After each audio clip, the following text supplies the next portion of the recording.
નમસ્કાર વિદ્યાર્થી મિત્રો, આજના વિડીયોમાં વાત કરીશું ફરી એક વખત 40 એમસીક્યુ થી। તો આ 40 એમસીક્યુ પૈકીનો પહેલો એમસીક્યુ લઈશું વિદ્યાર્થીઓ। એક બીકરમાં પદાર્થ એનું દ્રાવણ છે, જ્યારે દ્રાવણમાં થોડા પ્રમાણમાં એ ઉમેરવામાં આવે ત્યારે પદાર્થ એનું અવક્ષેપણ થતું હોય તો તે કયા પ્રકારનું દ્રાવણ છે? ઓપ્શન છે સંતૃપ્ત દ્રાવણ છે, અતિસંતૃપ્ત દ્રાવણ છે, असंतृप्त द्रावण છે કે सांद्र દ્રાવણ છે। વિદ્યાર્થીઓ, આ એમસીક્યુ ને સમજવા માટે સૌપ્રથમ તો આપણે નોંધનો ઉપયોગ કરી લઈએ। તો આપણી પહેલી નોંધ છે વિદ્યાર્થીઓ, ધ્યાન પર લેશો।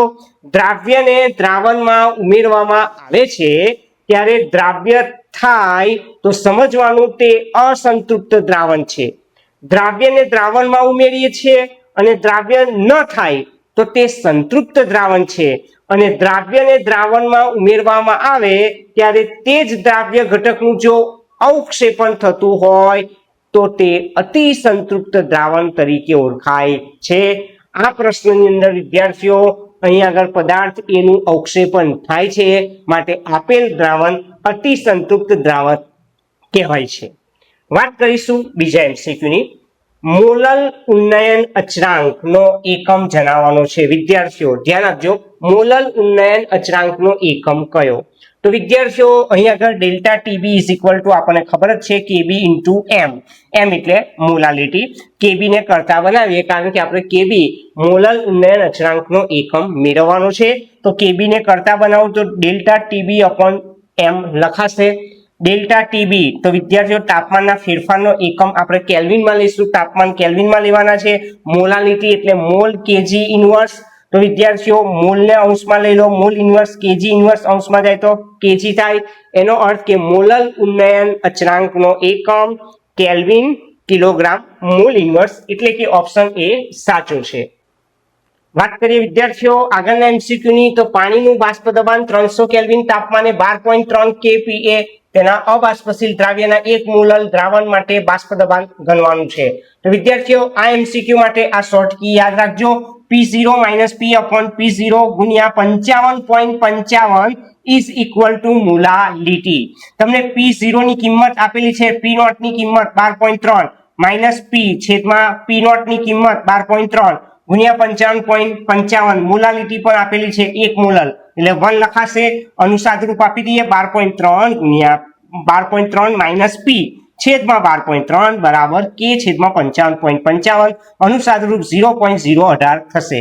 વિદ્યાર્થીઓ 12.3 ઓછા P રવા દઈશું, 12.3 નો ગુણાકાર 0.018 સાથે કરવાનો રહેશે। તો 12.3 નો ગુણાકાર 0.018 સાથે કરવાથી 0.2214 મળી જાય છે। આમ P ને કરતા બનાવવાથી 12.3 માંથી આપણે 0.02214 બાદ કરવાના એટલે 12.0786 એટલે કે 12.0786 આપણને જવાબ મળી જાય છે। એનો અર્થ કે તમે 12.08 પણ લખી શકો છો। વાત કરીશું આગળના એમસીક્યુની। આગળના એમસીક્યુમાં 298 કેલ્વિન તાપમાને બેન્ઝીનમાં મિથેનની મોલાલિટી માટે KH નું મૂલ્ય 4.27 × 10⁵ mmHg 760 મિલીમીટર દબાણ હેઠળ 298 કેલ્વિન તાપમાને મિથેનની બેન્ઝીનમાં દ્રાવ્યતા શોધવાની છે। તો વિદ્યાર્થીઓ અહીં આગળ આપણે હેનરીના નિયમનો ઉપયોગ કરીએ, P બરાબર KH ઇન્ટુ X, આપણે X શોધવાનો છે એટલે P upon KH લખવા પડશે। અહીં આગળ P દબાણ તમને આપેલું જ છે વિદ્યાર્થીઓ 760 mm, KH નું મૂલ્ય પણ આપી દીધું છે 4.27 × 10⁵ 760 ભાગ્યા 4.27 કરવાથી 177.98 મળશે। 10⁵ અંશમાં જતા -5 તમે લખી શકશો। વિદ્યાર્થીઓ દશાંશ ચિહ્નને આપણે અહીં આગળ લાવી દઈએ એટલે 1.7798 હું લખીશ તો એક આ પોઈન્ટ અહીં લાવીએ એટલે બે આંકડા આ બાજુ થશે એટલે અહીં +2 કરવાના એટલે -5 + 2 -3 એટલે કે 1.78 × 10⁻³ આપણને બેન્ઝીનમાં દ્રાવ્યતા મળી જાય છે। એટલે કે આપણે જે મોલ અંશ શોધવાના છે મિથેનની બેન્ઝીનમાં દ્રાવ્યતા એ 1.78 × 10⁻³ રહે છે। વાત કરીએ વિદ્યાર્થીઓ આગળના એમસીક્યુ, તો આગળના એમસીક્યુમાં કોષમાં નિષ્ક્રિય વિદ્યુતધ્રુવ માટે નીચે પૈકી કયું વિધાન સાચું નથી? કોષમાં નિષ્ક્રિય વિદ્યુતધ્રુવ માટે કયું વિધાન સાચું નથી? તો પહેલો ઓપ્શન છે કોષ પ્રક્રિયામાં ભાગ લેતો નથી, તો એ વિધાન સાચું છે। તે ઓક્સિડેશન અને અથવા રિડક્શન પ્રક્રિયા માટે સપાટી પૂરી પાડે એ વિધાન પણ સાચું, તે ઇલેક્ટ્રોનના વહન માટે સપાટી પૂરી પાડે એ વિધાન સાચું, પરંતુ તે રેડોક્સ પ્રક્રિયા માટે સપાટી પૂરી પાડે છે તે વિધાન ખોટું છે. એનો અર્થ કે નિષ્ક્રિય વિદ્યુત ધ્રુવ માટે ડી ઓપ્શન લાગુ પડશે એ વિધાન સાચું નથી. વાત કરીએ વિદ્યાર્થીઓ આગળના MCQ માં તો 2.5 મોલ Cr2O7 નું Cr3+ માં રિડક્શન કરવા માટે કેટલા ફેરાડેની જરૂર પડે? તો વિદ્યાર્થીઓ અહીંયા આગળ એક સામાન્ય પ્રક્રિયા મેં લખી હતી Cr2O7 gives Cr3+. Cr ના અહીંયા આગળ 2 હતા એટલે 2 લખેલું. વિદ્યાર્થીઓ યાદ હોય તો તમને 11 સાયન્સમાં આવી ગયું. અહીંયા આગળ Cr ની અવસ્થા ગણીએ તો 7 દુ 14, 14 માંથી 2 જાય તો 12, 12 ના અડધા 6 તો અહીં લખી દીધા. Cr3+ તો એની Cr ની અવસ્થા કઈ +3. પછી આપણે પરમાણુ સંતુલન કર્યું. Cr 2 હતા એટલે અહીં 2 વડે ગુણ્યા, જેવા અહીં 2 વડે ગુણ્યા એટલે આને પણ 2 વડે ગુણ્યા, 3 દુ 6 ને આને પણ 2 વડે ગુણ્યા 12. તો આ 12 છે અને આ 6 છે. કેટલાનો ઘટાડો થયો? 6 નો ઘટાડો થયો એટલે કેટલા ઇલેક્ટ્રોનની જરૂર પડે? 6 ઇલેક્ટ્રોન. આ રીતે અહીં આગળ પ્રક્રિયા લખેલી છે વિદ્યાર્થીઓ. કહેવાનો અર્થ શું? 1 મોલ Cr2O7 નું Cr3+ માં રિડક્શન કરવા માટે કેટલા ફેરાડેની જેટલા મોલ ઇલેક્ટ્રોન એટલા ફેરાડે વિદ્યુતનો જથ્થો ખર્ચાય એટલે કે જરૂર પડે. એટલે કે અહીંયા આગળ 1 મોલ Cr2O7 નું Cr3+ માં રિડક્શન કરવા માટે 6 ફેરાડે વપરાય છે. તો આપણને કેટલા આપેલા છે? 2.5 મોલ Cr2O7 નું Cr3+ માં રિડક્શન કરવા માટે કેટલા ફેરાડેની જરૂર પડે? તો 2.5 છે એનો 6 ફેરાડે સાથે ગુણાકાર કરીએ તો 2.5 ગુણ્યા 6 કરો કેટલા થશે? 15 ફેરાડે. એનો અર્થ કે આનો ઓપ્શન આવશે એ 15 ફેરાડે. વાત કરીએ આગળના MCQ ની વિદ્યાર્થીઓ. આગળના MCQ માં CaCl2 ના દ્રાવણમાં Ca+2 ની વાહકતા આપેલી છે 119.0, Cl- ની વાહકતા 76.3. તો CaCl2 ની સીમિત મોલર વાહકતાનું મૂલ્ય શોધવાનું છે. તો CaCl2 ની સીમિત મોલર વાહકતા મારે શોધવી હોય તો આયનોની આયનિક જે મોલર વાહકતા છે એનો સરવાળો કરીશું વિદ્યાર્થીઓ. એટલે Ca+2 અને Cl- પણ Cl કેટલા છે? 2 એટલે 2Cl- લખાશે. Ca+2 ની તમને આયનિક વાહકતા 119.0 આપેલી છે, Cl- ની 76.3. તો એના બમણા કરીશું 152.6 અને 119 નો સરવાળો કરીએ 271.6 siemens centimetre square mall inverse મળે છે. એનો અર્થ કે ઓપ્શન એ સાચો છે. વાત કરીએ આગળના પ્રશ્નની. રાસાયણિક દ્રષ્ટિએ લોખંડના લાલ રંગના કાટનું સાચું સૂત્ર. તો વિદ્યાર્થીઓ લોખંડના લાલ રંગના કાટનું સૂત્ર Fe2O3 × XH2O રહે છે. એનો અર્થ કે બી ઓપ્શન તેનો સાચો છે. વાત કરીએ વિદ્યાર્થીઓ n ક્રમની પ્રક્રિયા માટે વેગ અચળાંકનો એકમ. તો n ક્રમની પ્રક્રિયા માટે વેગ અચળાંકનો એકમ ઓપ્શન છે mole, litre, inverse, second inverse. Option B second inverse. Option C mole, litre, inverse (-1 × second inverse) ને option D mole (1 - n, mole (1 - n, litre (n - 1) second inverse. તો વિદ્યાર્થીઓ આ તમારે ખાસ કરવો જોઈએ કારણ n ક્રમની પ્રક્રિયા માટે વેગ અચળાંકનો એકમ તમારે આ યાદ રાખવાનો છે કે મોલ (1 - n, લીટર (n - 1) ને સેકન્ડ ઇન્વર્સ. તમને આના આધારે કોઈ પણ ક્રમની પ્રક્રિયા માટે વેગ અચળાંક k નો એકમ શોધવાનો હોય તો તમને આ ઇક્વેશન ખબર હશે તો સરળતાથી તમે જવાબ આપી શકશો. શૂન્ય ક્રમ કે વિદ્યાર્થીઓ તો એની જગ્યાએ શૂન્ય મૂકી દેવાના. પ્રથમ ક્રમ કે એની જગ્યાએ 1 મૂકવા, દ્વિતીય ક્રમ કે એની જગ્યાએ 2 મૂકો, તૃતીય ક્રમ કે એની જગ્યાએ 3 મૂકો, ચતુર્થ ક્રમ કે એની જગ્યાએ 4 મૂકો. તો આ રીતના MCQ વિદ્યાર્થીઓ આના આધારે આપણે બનાવી શકીએ છીએ. આગળના MCQ ની વાત કરું વિદ્યાર્થીઓ. પ્રક્રિયા આપેલી છે A+2B gives C નો વેગ નિયમ આપેલો છે કે A × B. A ની સાંદ્રતા અચળ રાખવાની, A ની સાંદ્રતા અચળ રાખવાની, B ની સાંદ્રતા બમણી કરવાની. તો પ્રક્રિયા વેગ કેટલો થાય? તો વિદ્યાર્થીઓ આપણને જે પ્રક્રિયા વેગ આપ્યો છે તે લખો. હવે શરતનો ઉપયોગ કરો. અહીં સાંદ્રતા અચળ રાખવાની કીધી છે, B ની સાંદ્રતા બમણી કરવાની એટલે 2B લખીએ. 2 ને 1 લઈ લો એટલે K × A × B. આ શરૂઆતની પ્રક્રિયાનો વેગ. તો એનો અર્થ કે પ્રક્રિયક A ની સાંદ્રતા અચળ રાખી જો B ની સાંદ્રતા બમણી કરવામાં આવે તો પ્રક્રિયાનો વેગ બમણો થાય એટલે 2 ગણો થાય છે. એટલે કે અહીં આગળ જવાબ આપશે ઓપ્શન બી. હવે વાત કરીશું વિદ્યાર્થીઓ આગળના MCQ ની. તો આગળના MCQ માં આપણને પ્રશ્ન પૂછેલો છે કે 40°C તાપમાને થતી પ્રક્રિયાની તુલનામાં 80°C તાપમાને થતી તે જ પ્રક્રિયામાં આશરે કેટલા ગણી ઝડપી હશે? તો વિદ્યાર્થીઓ આ રીતના જ્યારે તાપમાનના સંદર્ભમાં કોઈ પણ પ્રક્રિયા વેગ શોધવાનો હોય તમારે આ સૂત્ર યાદ રાખવાનું છે. આગલા વિડીયોમાં પણ આની ચર્ચા કરેલી છે. પ્રક્રિયા વેગ પ્રપોર્શનલ 2⁻² - T1 10. તો વિદ્યાર્થીઓ T1 ને T2 ની વાત કરું તો શરૂઆતમાં T1 40° છે, T2 80° છે. એટલે T2 ની કિંમત 80, T1 ની 40 લઈ 80 થી 40 જાય, 40/10 0 કટ થશે એટલે 2⁴. 2⁴ એટલે 16. તો પ્રક્રિયા વેગ કેટલા ગણો થશે?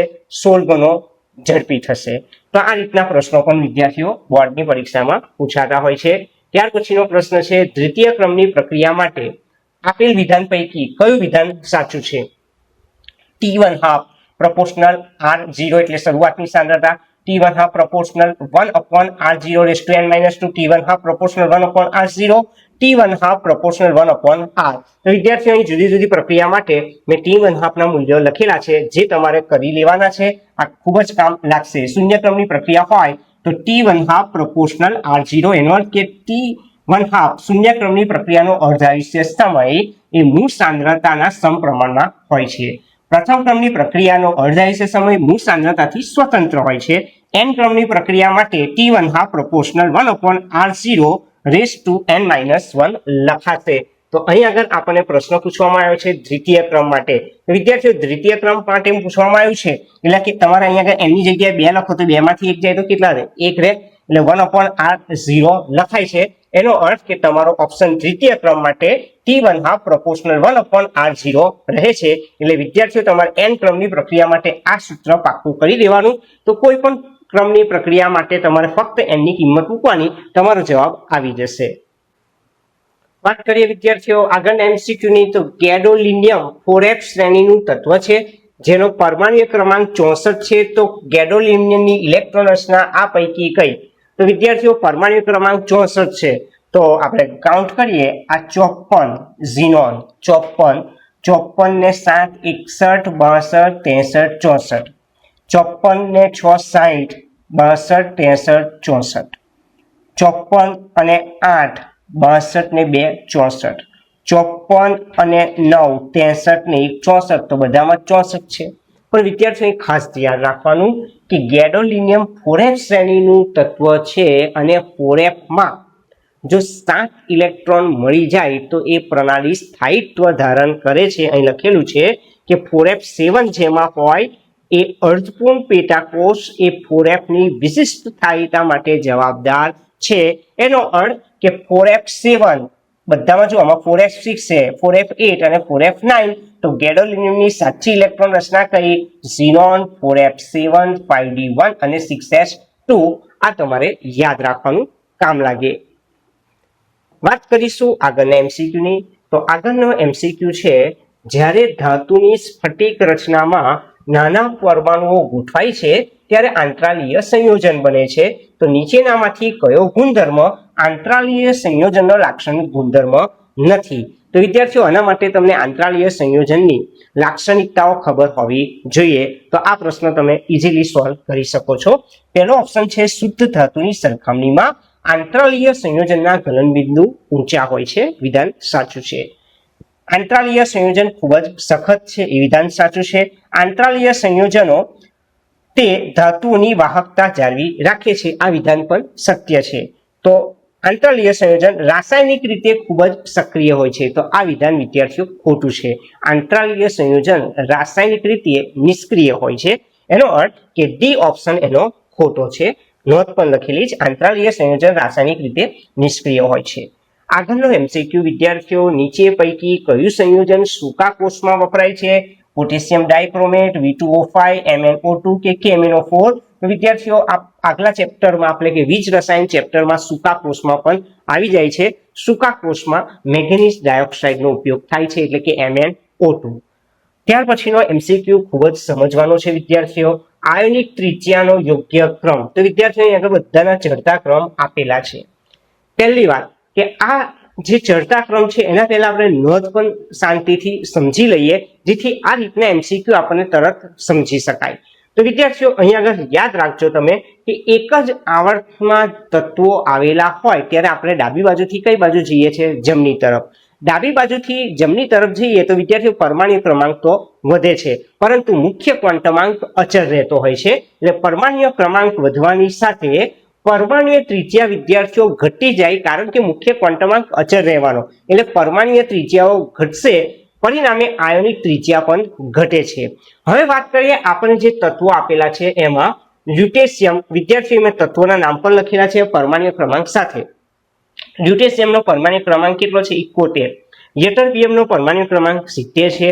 યુરોપિયમ EU નો પરમાણ્વીય ક્રમાંક 63 છે અને લેન્થેનમનો પરમાણ્વીય ક્રમાંક 57 છે.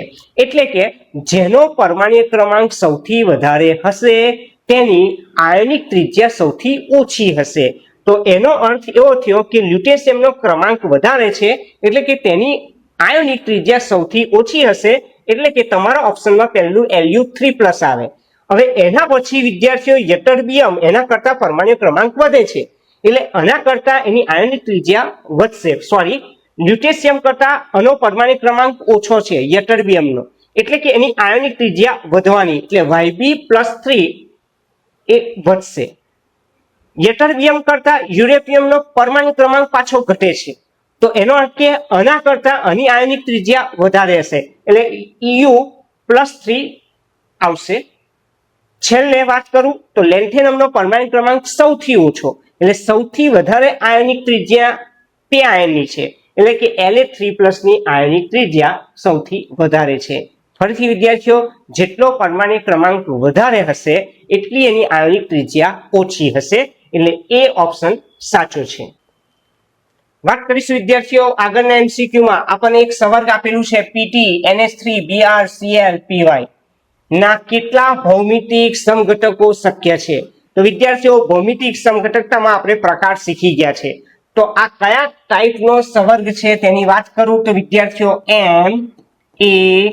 NaBXL પ્રકારનો સવર્ગ સંયોજન આપેલો છે ને આ પ્રકારનો સવર્ગ સંયોજન હોય તો તેના કેટલા ભૌમિતિક સમઘટકો મળે? 3. તો વિદ્યાર્થીઓ અહીંયા આગળ નોંધ પણ લખી છે NaBXL પ્રકારના સમતલીય સમચોરસ સંકીર્ણમાં 3 સમઘટકો મળે, જેમાં 2 શીર્ષ સમઘટક હોય છે અને એક ત્રાંસ સમઘટક હોય છે, એટલે કે તમારો ઓપ્શન કયો રહેશે? B3. તો વિદ્યાર્થીઓ આ રીતનો MCQ જ્યારે બોર્ડમાં પૂછાય ત્યારે ખાસ તમારે ધ્યાન પર રાખવાનું છે કે NaBXL ટાઈપનો કોઈ પણ સવર્ગ સંયોજન આપેલો હોય તો તેના કેટલા ભૌમિતિક સમઘટકો મળશે? 3. ત્યાર પછી વાત કરીએ આગળના MCQમાં. તો વિદ્યાર્થીઓ આ MCQ પણ ખૂબ જ સહેલો છે. આ MCQમાં તમને પૂછવામાં આવ્યું છે કે નીચે પૈકી ખાલી જગ્યા સંકીર્ણમાં ફેશિયલ અને મેરીડિયોનલ સમઘટકો જોવા મળે. તો આના માટે પણ તમને ભૌમિતિક સમઘટકતાના દરેક પ્રકાર ખબર હોવી જોઈએ. તો યાદ હોય તો Na3B3 ટાઈપનો સવર્ગ આપેલો હોય એટલે A પ્રકારના 3 લિગેન્ડ અને B પ્રકારના 3 લિગેન્ડ હોય તો ઉદ્ભવતી ભૌમિતિક સમઘટકતા ફેશિયલ અને મેરીડિયોનલ હોય છે. તો Na3B3 જો રકમ જોઈને જ ખબર પડી જાય A3B3 એટલે એ ઓપ્શન સાચો છે, કારણ કે બીજા કોઈ પણ ઓપ્શનમાં A3B3 ટાઈપ આપેલો નથી. તો વિદ્યાર્થીઓ આ રીતના MCQ પણ બોર્ડની પરીક્ષામાં પૂછાઈ શકાય છે. હવે વાત કરીએ આગળના MCQ ની. તો આગળના MCQમાં શરીરમાં ગાંઠનો વિકાસ રોકવા માટે કયું સંકીર્ણ વપરાય છે? તો વિદ્યાર્થીઓ ખૂબ જ સહેલો MCQ છે. શરીરમાં ગાંઠનો વિકાસ રોકવા માટે સિસપ્લેટિન સંકીર્ણ વપરાય છે. સિસપ્લેટિન શબ્દ યાદ રાખવાનો છે. તમારો ઓપ્શન રહેશે B, સિસપ્લેટિન. ત્યાર પછીનો MCQ વિદ્યાર્થીઓ અહીં આગળ ફરી 2 સવર્ગ તમને સંયોજનો આપેલા છે, તે કયા પ્રકારની સમઘટકતા દર્શાવે છે? તો વિદ્યાર્થીઓ અહીં આગળ સૌપ્રથમ યાદ રાખીએ આપણે કે ધાતુ તો કોબાલ્ટ છે, લિગેન્ડ પણ જોઈ લો SO4 NH3 5 છે, પરંતુ વિદ્યાર્થીઓ અહીં આગળ Br અને અહીં Cl આપેલા છે. સવર્ગ સંયોજનના આણ્વીય સૂત્ર સમાન હોવા જોઈએ તો તે કોઈને કોઈ પ્રકારની સમઘટકતા દર્શાવી શકે છે. અહીં આગળ આણ્વીય સૂત્ર સમાન દેખાતા નથી એટલે તે કોઈ પણ પ્રકારની સમઘટકતા દર્શાવશે નહીં. અહીં આગળ નોંધ આપણે લખેલી જ છે વિદ્યાર્થીઓ કે આપેલ સવર્ગ સંયોજનોમાં આણ્વીય સૂત્ર સમાન નથી, આથી તેમાં સમઘટકતા જોવા મળશે નહીં. વાત કરીશું વિદ્યાર્થીઓ આગળનો MCQ છે આગ ઉલવવા માટે વપરાતું પાયરીન કયું? તો વિદ્યાર્થીઓ આગ ઉલવવા માટે વપરાતું પાયરીન કાર્બન ટેટ્રાક્લોરાઇડ CCl4, એનો અર્થ કે તમારો B ઓપ્શન એ સાચો છે. વાત કરીશું આગળના MCQ ની. તો આગળના MCQ માં તમે અહીં આગળ જોઈ શકો છો 2 હેલો એરિનની વાત કરેલી છે, 2 મોલ સોડિયમ લીધેલો છે, સૂકા ઇથરની હાજરીમાં પ્રક્રિયા કરેલી છે. તો આ પ્રક્રિયા પહેલા તો વિદ્યાર્થીઓ કઈ પ્રક્રિયા છે? ફિટિંગ પ્રક્રિયા.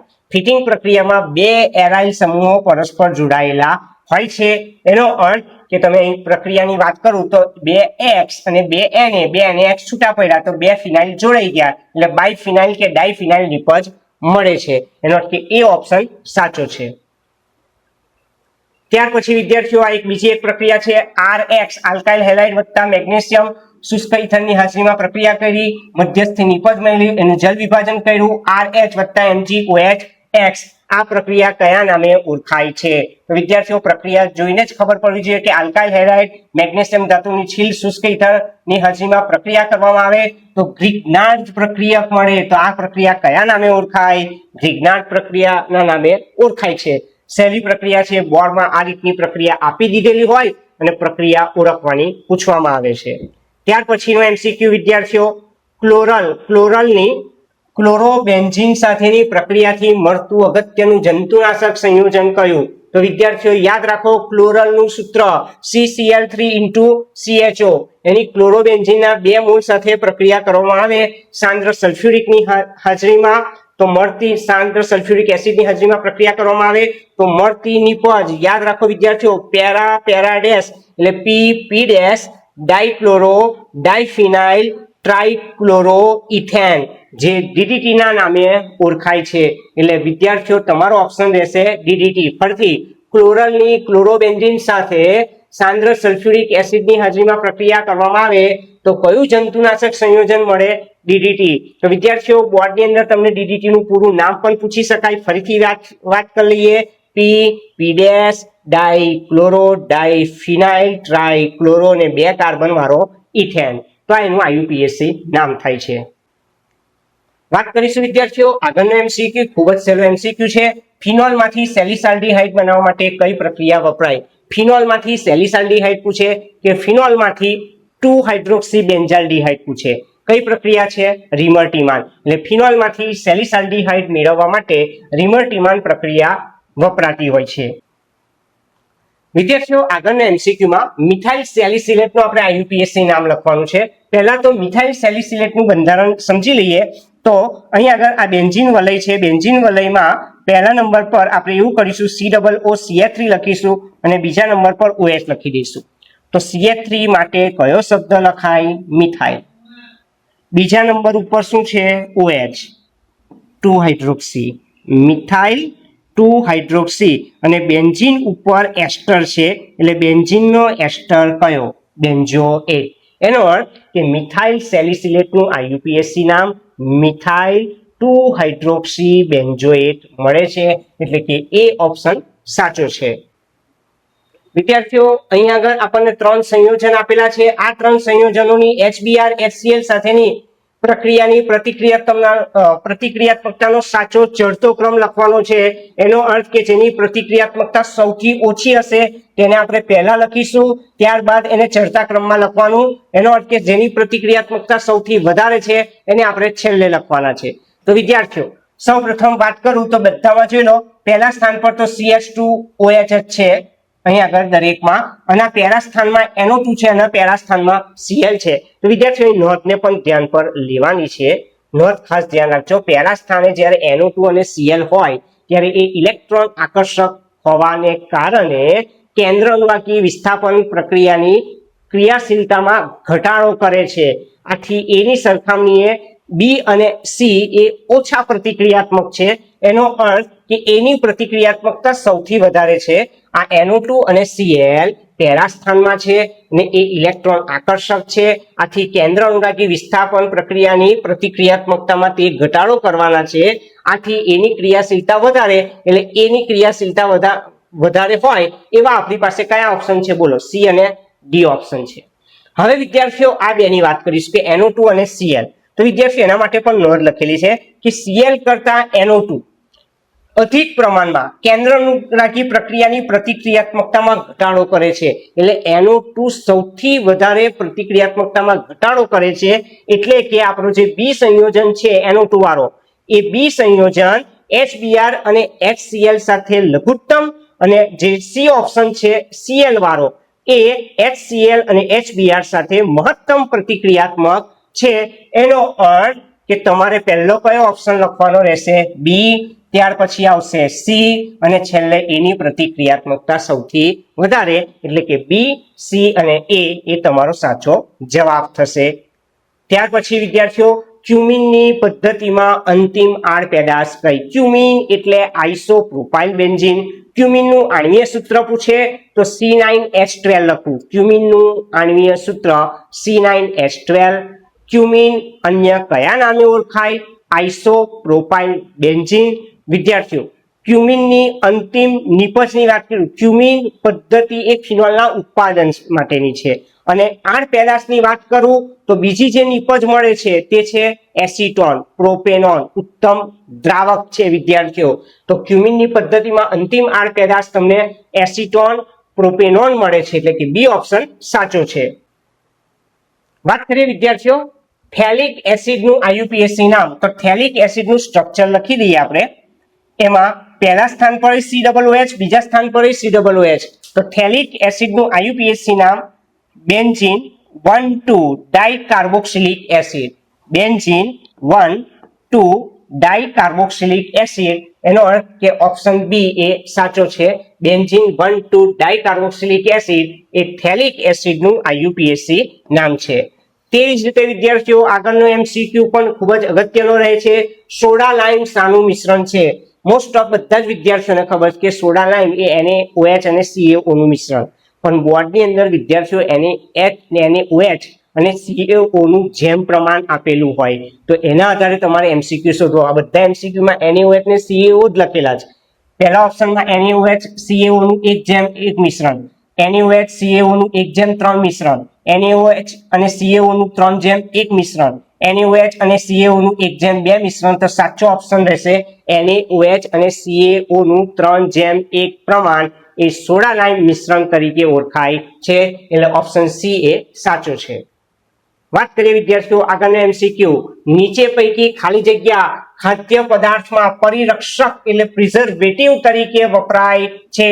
તો આ બધા કેટલાક ઓપ્શન છે એની પણ સાથે સાથે ચર્ચા કરીએ. તો આ રીતના બીજા MCQ પણ તૈયાર થઈ શકે છે. પહેલો MCQ છે આપણો પહેલો ઓપ્શન છે મિથેનોઇક એસિડ. તો વિદ્યાર્થીઓ મિથેનોઇક એસિડનો ઉપયોગ રબર, કાપડ, રંગ, ચામડા અને ઇલેક્ટ્રોપ્લેટિંગ ઉદ્યોગમાં વપરાય છે. ઇથેનોઇક એસિડ દ્રાવક તરીકે અને ખાદ્ય ઉદ્યોગમાં વિનેગર, સરકો તરીકે વપરાય છે. હેક્ઝેન ડાયોઇક એસિડ એ નાયલોન 6 ના ઉત્પાદનમાં વપરાય છે અને ઉચ્ચ ફેટી એસિડ સંયોજનો એ સાબુ અને ડિટર્જન્ટ એટલે કે પ્રક્ષાલકોના ઉત્પાદનમાં વપરાય છે. અહીં આગળ આપણો પ્રશ્ન છે ખાલી જગ્યા ખાદ્ય પદાર્થ પરિરક્ષક પ્રિઝર્વેટિવ તરીકે વપરાય, તો તમારો જવાબ રહેશે ઓપ્શન ડી સોડિયમ બેન્ઝોએટ. વિદ્યાર્થીઓ આપણને અહીં 3 સંયોજનો આપેલા છે. સંયોજન 1, 2 અને 3 ની એસિડિકતાનો સાચો ક્રમ લખવાનો છે. પહેલું છે 4-નાઇટ્રોબેન્ઝોઇક એસિડ, બીજું છે 4-મિથોક્સીબેન્ઝોઇક એસિડ, ત્રીજું છે બેન્ઝોઇક એસિડ. તો વિદ્યાર્થીઓ 3 ના આપણે પહેલા બંધારણ સમજી લઈએ. બંધારણ 1 4-નાઇટ્રોબેન્ઝોઇક એસિડ જેનો pKa 3.41 છે. બીજું બંધારણ છે વિદ્યાર્થીઓ 4-મિથોક્સીબેન્ઝોઇક એસિડ, તો એનો pKa 4.46 છે. બેન્ઝોઇક એસિડનો pKa કેટલો છે? 4.19 છે. વિદ્યાર્થીઓ સૌથી ઓછો pKa કોનો? તો સૌથી ઓછો pKa 3.41 એ 4-નાઇટ્રોબેન્ઝોઇક એસિડનો છે. તો વિદ્યાર્થીઓ સૌથી વધારે પ્રબળતા એની હશે, એટલે પહેલા નંબર ઉપર તમારે 1 લખવાનું, બંધારણ 1. ત્યાર પછી સૌથી વધારે pKa કોનો છે? સૌથી વધારે pKa વિદ્યાર્થીઓ 4.46 એ 4-મિથોક્સીબેન્ઝોઇક એસિડનો છે. એની પ્રબળતા સૌથી ઓછી, એનો અર્થ કે બંધારણ 2 ની પ્રબળતા સૌથી ઓછી, બંધારણ 1 ની પ્રબળતા સૌથી વધારે. તો વચ્ચે કયો નંબર લખાશે? 3 બેન્ઝોઇક એસિડ લખાશે, એટલે કે પહેલો નંબર આવશે કોનો? 4-નાઇટ્રોબેન્ઝોઇક એસિડ. વચ્ચે બંધારણ 3 લખાય એટલે બેન્ઝોઇક એસિડ લખાય અને છેલ્લે બંધારણ 2 લખાય એટલે કયું? 4-મિથોક્સીબેન્ઝોઇક એસિડ. એનો અર્થ કે આ તમારો સાચો ક્રમ છે. સૌથી વધારે આની એસિડ તરીકે પ્રબળતા હશે, ત્યાર પછી આ નંબરની આવશે અને આ નંબરની આવશે અને છેલ્લે આ નંબરની આવશે. આ રીતે તમારે ક્રમ લખવાનો છે. એટલે પહેલા બંધારણ 1 લખવાનું, પછી બંધારણ 3 અને પછી બંધારણ 2. આ તમારો જવાબ થશે. વાત કરીશું વિદ્યાર્થીઓ આગળનો MCQ. હોફમાન બ્રોમોમાઇડ અવક્રમણની પ્રક્રિયા ખાલી જગ્યા વડે દર્શાવાય છે.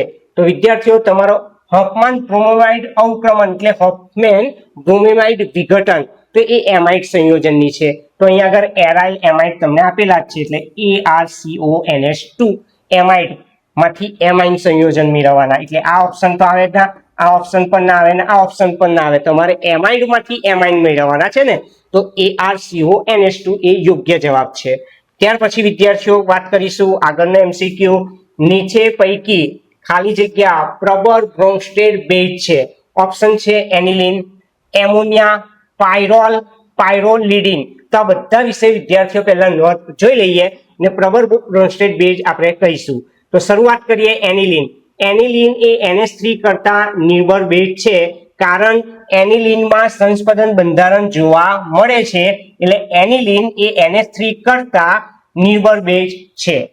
ત્યાર પછી વિદ્યાર્થીઓ પાયરોલ એ પ્રબળ બેઝ નથી, કારણ આ પાયરોલનું જે સ્ટ્રક્ચર છે એમાં અબંધકારક ઇલેક્ટ્રોન યુગ્મ એરોમેટિક બંધારણ પર સ્થાનીકૃત થાય છે.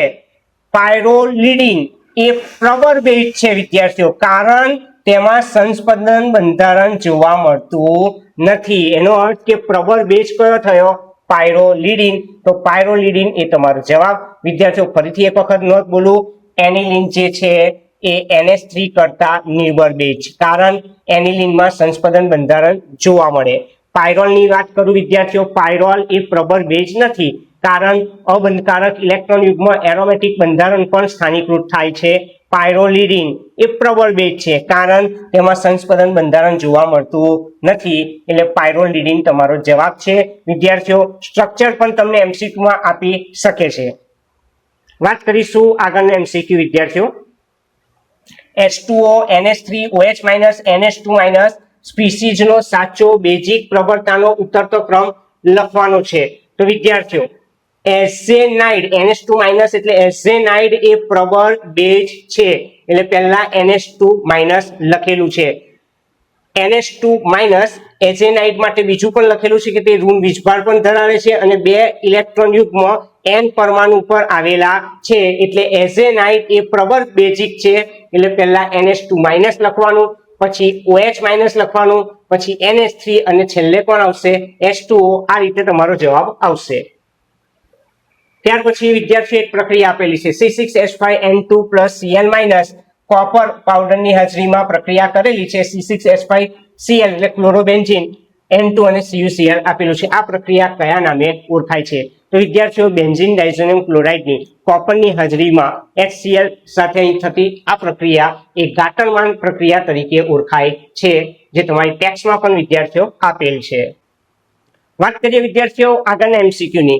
તો નીચે પૈકી ખાલી જગ્યા વિટામિન, નીચે પૈકી કયું વિટામિન વનસ્પતિમાંથી મળતું નથી? તો વિદ્યાર્થીઓ ફિલોક્વિનોન, એસ્કોર્બિક એસિડ, આલ્ફા ટેકોફેરોલ અને સાયનોકોબાલ્ટ એમાઇન.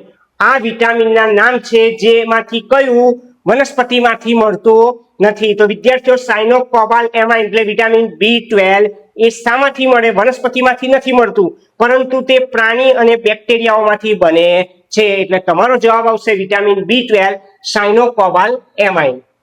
વાત કરીએ આગળના MCQ ની વિદ્યાર્થીઓ. આગળના MCQ પ્રોટીન વ્યાખ્યા છે વિદ્યાર્થીઓ. ગરમી અથવા રસાયણો દ્વારા પ્રોટીનની જૈવિક ક્રિયાશીલતા ગુમાવવાની પ્રક્રિયાને શું કહેવાય? તો ગરમી અથવા રસાયણનો ઉપયોગ દ્વારા પ્રોટીનની જૈવિક ક્રિયાશીલતા ગુમાવવાની જે ઘટના છે એને પ્રોટીનનું વિકૃતિકરણ કહેવાય. તો તમારો ઓપ્શન આવશે બી ઓપ્શન, પ્રોટીનનું વિકૃતિકરણ. ત્યાર પછીનો MCQ વિદ્યાર્થીઓ, નીચે પૈકી કઈ શર્કરા વનસ્પતિમાં હોતી નથી? આ શર્કરાના નામ આપેલા છે સુક્રોઝ, માલ્ટોઝ, લેક્ટોઝ ને આપેલ તમામ. એમાંથી કઈ શર્કરા એ વનસ્પતિમાં હોતી નથી? તો વિદ્યાર્થીઓ ધ્યાન આપજો, સુક્રોઝ એને ટેબલ સુગર કહેવામાં આવે છે, જે તમને શેરડી અને બીટમાંથી મળે. માલ્ટોઝ ને માલ્ટ સુગર કહેવાય, જે અંકુરિત અનાજ અને જવમાંથી મળે. લેક્ટોઝ ને મિલ્ક સુગર કહેવાય, જે પ્રાણીઓના દૂધમાં જોવા મળતી હોય છે. એનો અર્થ કે લેક્ટોઝ જે છે એ મિલ્ક સુગર છે, જે પ્રાણીઓના દૂધમાં જ જોવા મળે છે, એનો અર્થ કે તે વનસ્પતિમાં હોતી નથી. એટલે તમારો ઓપ્શન કોઈ આવશે? સી, લેક્ટોઝ શર્કરા વનસ્પતિમાં જોવા મળતી નથી. વાત કરીશું વિદ્યાર્થીઓ આગળના MCQ ની. તો પાયરેનનું સાચું બંધારણ. તો વિદ્યાર્થીઓ પાયરેન અને ફ્યુરાનના બંધારણ તૈયાર કરી દેવાના. પાયરેનનું બંધારણ આ એ જે ઓપ્શન છે એ પાયરેનનું બંધારણ છે અને ફ્યુરાનનું બંધારણ પૂછે તો ઓપ્શન સી લખવાનો. ઓપ્શન સી એ ફ્યુરાનનું બંધારણ દર્શાવે છે. તો આ રીતના MCQ પણ આપણને આગામી બોર્ડની પરીક્ષામાં પૂછી શકાય છે. તો વિદ્યાર્થીઓ જો આ વિડીયો તમને પસંદ આવ્યો હોય તો જરૂરથી આ વિડીયોને લાઈક કરવાનું છે. સાથે સાથે આ વિડીયોને તમારા વિદ્યાર્થી મિત્રો, સગા સંબંધીઓ અને શેર કરી દેજો અને સાથે સાથે ચેનલને સબસ્ક્રાઇબ કરશો.